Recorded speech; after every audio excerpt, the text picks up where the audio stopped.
what did the government do? Was it a bailout or a backstop? What's the difference? All right, well, here's an article from our good friends at Bloomberg, and it says why the U.S. backstop after SVB's failure is actually a bailout.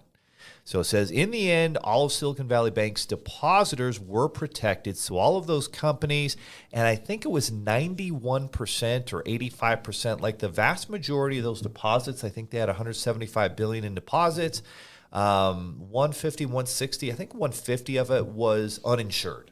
So the majority was in accounts that were way bigger than $250,000. They were in the millions, tens of millions. And so most of that money was not insured. And if the government had not stepped in, those depositors would not have gotten their money back. And we're going to break that down in kind of our next segment. Thank goodness they did. Like, those of you that are really pissed off about the bailout, like, think about it like you just talked about, Leo, from a different perspective. Everyone's saying, oh, well, they get what they deserve, blah, blah, blah. Well, look at it like this.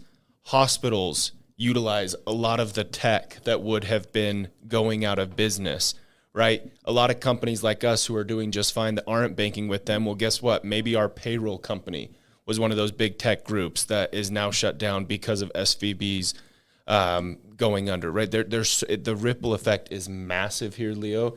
It doesn't just impact tech. It impacts every single business out there, because whether you realize it or not, you're probably using one of these companies that's actually going to go down if SVB isn't bailed out. No question. And right now you're going to see a lot of political response here where there's going to be different sides that are, super disappointed, and they feel like, why are we bailing out, big tech and this, that, and the other? And they're going to look back, and it's interesting. And I'll talk about this because I lived through it, and a lot of us did, in that 08-09 recession. When that happened, you had some really big banks that, because they had made these risky mortgages, legitimately could go out of business. And if they did, and there were a lot of people saying, oh, let the big banks fail, screw the big banks. But you know who you screw when the big banks fail? Oh, I don't know, the millions of small mom and pop business accounts, the tens of millions of small bank accounts that families have that they use to pay the bills. Yes, up to $250,000, and back then I think it was $100,000 would have been saved, but everything above and beyond that would not have. Businesses would not have been able to make payroll. Jobs would have been lost, and it legitimately could have taken down the entire financial system.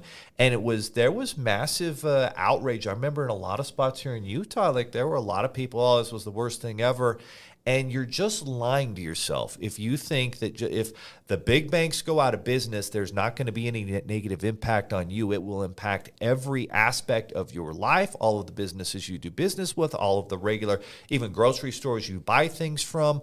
All of those people, businesses, and jobs would have been put at risk if they had not backstopped that. And they did bail out these big banks. But you know what was amazing?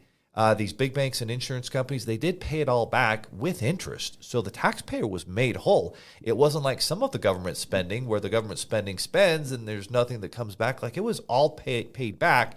So in this case, Silicon Valley Bank is not being officially bailed out because all of the owners, the executives, their stock is worthless. It's gone to zero. The only people being bailed out are all of the businesses and people that had bank accounts there above $250,000. They're being bailed out, but they didn't do anything wrong. They opened a bank account, right? And if you've got, $5 million, which sounds like a lot of money, but you got 100 employees, that's not a lot of money. Yeah. You might barely be making profits, and you're not going to make payroll.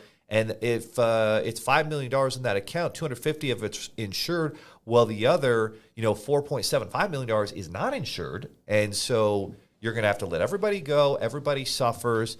And you didn't do anything wrong. The bank did. The executives did up top. And so for the depositors to be bailed out, yeah, if you were a depositor, you'd want to be bailed out, and it would have affected everything. We were talking about half of the tech companies in the country had their banking there. Yeah. It would have affected everybody. There would have been massive job losses.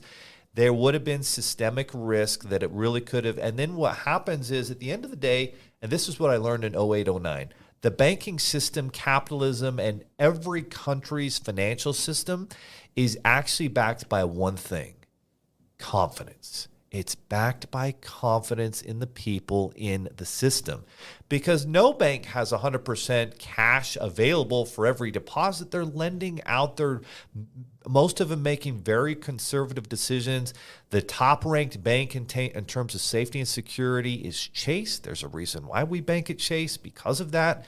And so, but even Chase, if everybody went to remove all their money at once, they're probably not going to have enough cash to do that. And that's how bank runs happen. And that's why confidence in the system is vital to keep the system moving forward. As long as there is confidence, it will be fine. And if there's not confidence, then things will not be fine. And it's still, capitalism is the number one most effective system that gives everybody a chance. I mean, we talk with immigrants every day that come to America, that start a business, that live the American dream, that came from nothing. You can't do that in any other part of the world. And it's because this is the best system that's ever been invented. Now, hey, maybe someday someone will invent one better, but it sure as hell is not socialism. It's definitely not communism. Capitalism is the number one system.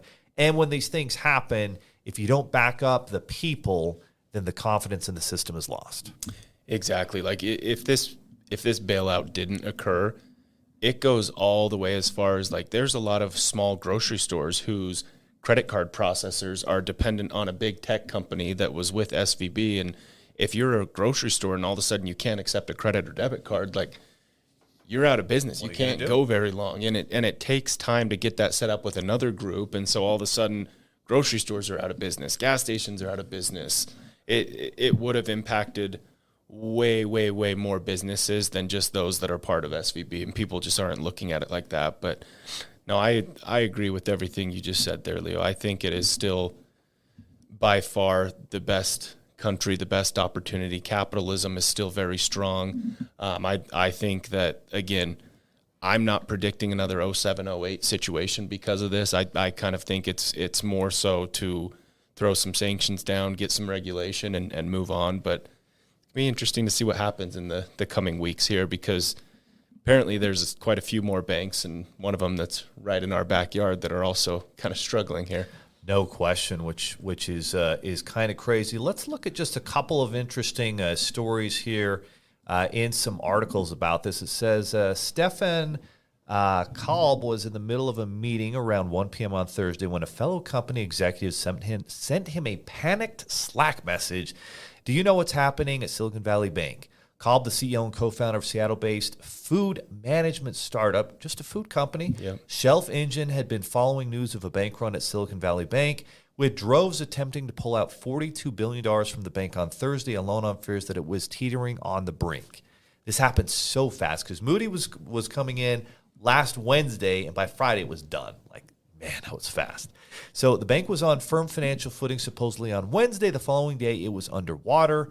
For Shelf Engine, a 40-person startup founded in 2015 that uses artificial intelligence to help grocery stores reduce food waste, this was a major problem. Not only did Silicon Valley Bank help the company process checks and payments, but all of the startup's cash was locked up in the bank. Kalb sprang into action. He and his team quickly opened an account at JP Morgan Chase, because that's what all the VC firms were saying, put it there, and attempted to wire transfer every last penny out of Silicon Valley Bank. Unfortunately, our wire was not honored, and our money was left at Silicon Valley Bank, Kolb said. In an interview on Friday, we woke up this morning hoping the money would be in that. Can you imagine, like, the anxiety, the panic? Oh my gosh, he'd just be ill, because you're like, oh my, I've got to lay off 40 people who are not going to be able to pay their bills and take care of their family. And all we did was set up a bank account. We didn't make those bad decisions to deserve what happened, and that's what's crazy. So while he declined to provide the exact amount, he noted that Shelf Engine has raised more than $60 million from investors. It was a very large sum of money, he said, of the transfer. It is a nail-biting limbo state that many tech startups deeply entrenched in Silicon Valley Bank are now facing, or were facing. Now they all should have their money back for sure by today, if not yesterday. And for tech startups, which for decades have relied heavily on the bank based in Santa Clara, California, has set off a crisis that could lead to mass layoffs, Hundreds of startups collapsing, according to industry insiders. If the government doesn't step in, I think a whole generation of startups will be wiped off the planet. And technology is what makes lives better, right? You look at all the technology that's happened in the last few decades. The internet was built by technology companies, social media, all the way we run every aspect of our lives through technology is run through this environment. And so it was an existential threat or risk to innovators, to, competition in America, and really would have been, massively damaging. Yeah, exactly. I mean, as a global economy, it would have put us so far behind competition like China, right? All of a sudden, 100%. All of these tech businesses are out and we're back at square one. It's just devastating to even think about. No question. So that said, what banks are still at risk? We still saw a lot of banks, not Silicon Valley Bank, but a lot of banks that, their stock prices went down. And oh my gosh, I've got to mention this. So I was watching this video popped up on a podcast I was watching, and it's Jim Cramer, the Mad Money guy, bald guy, high energy, likable guy at CNBC. And this is the same guy that in 08, 09 was telling people where all these places they should put their money into companies that went out of business, into investments that went to zero. He still has his show. I don't know. Maybe he's been more right than wrong. I would hope so. But 5 weeks ago, apparently he was saying, hey, guys, Silicon Valley Bank is a buy. He has all these little special effects that he has in his little show. And so he buy Silicon Valley Bank. It didn't turn out very well, Jim. Probably feels pretty bad about that recommendation. But anyway, that's what he was saying. Yeah, start taking the opposite. I have a question as we're diving into this and talking about what other banks are struggling and potentially going under. I know a little bit about this, and if I'm putting you on the spot, I apologize. But you always hear that, join a credit union, and credit unions are safer. And I know the big difference is credit union, like, it's a pool of the members' money that they're then going out and investing. But how is a credit union really different from a bank, and why is it that we don't see credit unions failing? It's a good question. I don't remember ever seeing that a credit union has failed, and I guess I would kind of call it the Amazon or the Costco example, right? Like, you've got Amazon that has all these members that are on that prime recurring revenue stream that gives them a lot of extra cash balance and protection from different, things that can happen in their business, ups and downs, cyclical nature of business. And Costco, same thing. I mean, they're collecting $50 to $100 in annual membership fees. And so that extra money is there, and it really is just a buffer. And so the same thing happens at credit unions, where you're putting up, $25 or $30 or whatever it is. And so, you all of a sudden have 1 million or 2 million or 3 million members of your credit union. You've got an extra $50 to $100 million in a small credit union in cash just sitting there, in addition to all of the other bank deposits, just to be a member. And the only way, though, that membership money is taken out is if they close the account. And a lot of credit unions are really good at doing a couple different products. They're great at doing auto loans. They're great at doing home equity lines of credit. And so they build great relationships. And auto loans and home equity lines of credit traditionally have low default rates. And so they're just very good at making those conservative decisions. But it is the membership fee alone that I feel like makes them lower risk than a bank, because a bank doesn't have membership fees. And so there are different pros and cons with a bank versus a credit union. But at the end of the day, here's what I know. Here's what I know after, being an entrepreneur for over 20 years and whatever. Like, credit unions always seem to have the best rates when it comes to a car loan, a boat loan, a home equity line of credit. Like, for some reason, the banks just can't compete with that. And so there's something about that setup within a credit union that makes them a little bit lower risk. And I agree. I think it's very rare that you see a credit union go out of business. And there's something to be said about that membership deposit plus regular bank deposits that credit unions get. And credit unions don't ever seem to go into the more exotic stuff. Banks will get into investment banking, right? Well, they're taking investments or they're taking more risk. Credit unions don't ever seem to do that. Yeah, I don't know. It's advice that my father gave me a long time ago. Was I do all my personal stuff at a credit union, and we do all our business stuff with Chase. And I followed that, and it's been like that. sound advice so far. But It is. I think it's very have to look very into that sound, more. Very sound advice.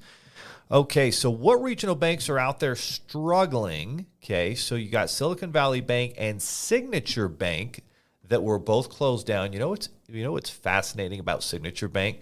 So after 08 and 09 happened, President Obama got with Barney Frank and a guy named Dodd, and then the Dodd-Frank Act was put together. And this was like financial regulation to make banks safer and make better decisions. One of the things that came out of that was this treasury bond thing, where if you're a bank and you buy a bunch of treasury bonds, well, theoretically, 10 years down the road, if you bought a 10-year bond like Silicon Valley Bank did, yeah, you'll get your money back at a profit, be fine. So they called that, really low risk. It didn't count against them, but they didn't actually count the true market value, the mark-to-market value from Dodd-Frank. But so this is so fascinating. So Barney Frank, who was this outspoken, I want to say he was like a congressman from Massachusetts, he puts this Dodd-Frank Act together. And then, he retires from Congress. And, if you worked in Congress, all of a sudden you get all this free money coming to you after you retire.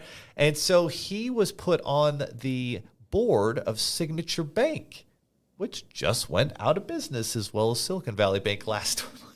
So it's just kind of interesting. He was the guy who came up with the Dodd-Frank Act. And then he's on one of the other banks that goes out of business. And Signature Bank had a lot of crypto-based firms. So again, another great example of what you just said. They were not diversified. They're like, oh, we're the crypto bank. It's all these crypto companies and crypto technologies were at their bank. And, of course, things have not gone well for them the last year or so. And so they went out of business last week, too. And a third bank, Silvergate Bank, also did. So we've got 3 bank failures so far. And I don't know anything about Silvergate, but again, I don't either. You look at Signature Bank, like you said, the diversification issue and massive fraud. It seems like it's always coming back to that. Yes, no question about it. So other banks, now there's a local bank here in the Utah area, Mountain West, well known. I think a lot of people really feel like it has a great reputation. I think it does have a reputation for helping small businesses out. Now, we've seen in Silicon Slopes here in Utah, which is a tech hub, that there's been a lot of tech companies. I haven't seen a lot going out of business, but we've seen a lot of them, some of the bigger, billion-dollar tech companies here really reducing staff, letting a lot of people go. And so I wonder if a lot of them, if they weren't with Silicon Valley Bank, maybe they were with Zion's. But it's interesting to see Zion's stock price they were down 25%, I think, just over the last 2 days. Now, I think there's been a bump today, but I think they were down 25% yesterday, not counting what they were down the week before that. And they're down well over 50, 60% over the last year.